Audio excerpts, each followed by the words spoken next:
August 12th, 1765. A day etched in the annals of Indian history. It was the day the East India Company, a British trading company, took control of Bengal's finances. This marked a turning point. No longer were they just traders.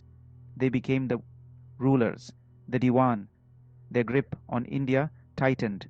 The Mughal Emperor Shah Alam II was weak. He had lost a crucial battle. The East India Company saw an opportunity. They used their military strength to force him into an agreement. The agreement gave them the right to collect taxes in Bengal. This was a huge shift in power. It laid the groundwork for British dominance in India. This event changed India forever. The East India Company, driven by profit, would shape India's destiny for the next 2 centuries. From a land of riches, India would become a land of struggle.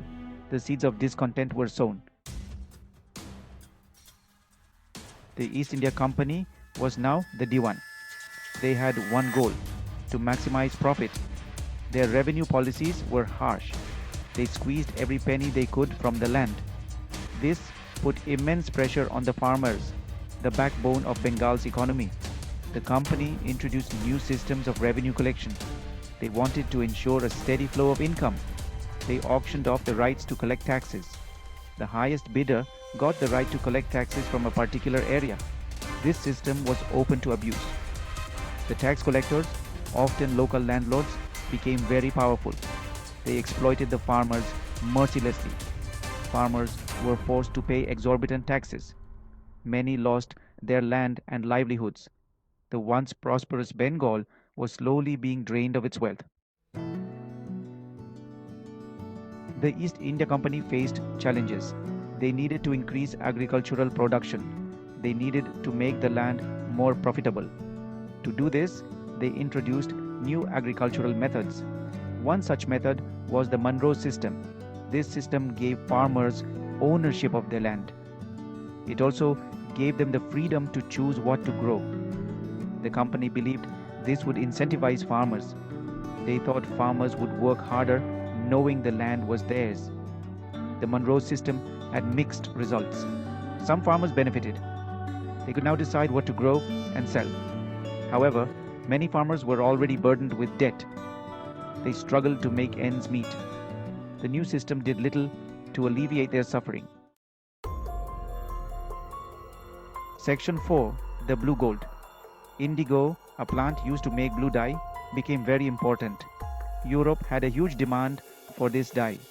The East India Company saw an opportunity to profit from this. They encouraged farmers to grow indigo. Indigo cultivation was difficult. It required specific soil conditions and a lot of labor. Farmers had to dedicate their land to indigo. This meant they couldn't grow food crops for themselves or their families. The company forced farmers to grow indigo. They offered very low prices for the indigo crop. The farmers were trapped. They were forced to grow a crop that brought them little profit. Yet, they had no choice but to comply with the company's demands. Section 5. A rebellion in blue. The farmers had endured enough. They were tired of the oppression. They were tired of being forced to grow indigo. They rose up in rebellion. The Blue Rebellion, as it came to be known, was a spontaneous uprising. Farmers across Bengal refused to grow indigo. They attacked indigo factories. They resisted the company's officials. The rebellion sent a strong message. The farmers were not going to be exploited anymore. The company was forced to take notice.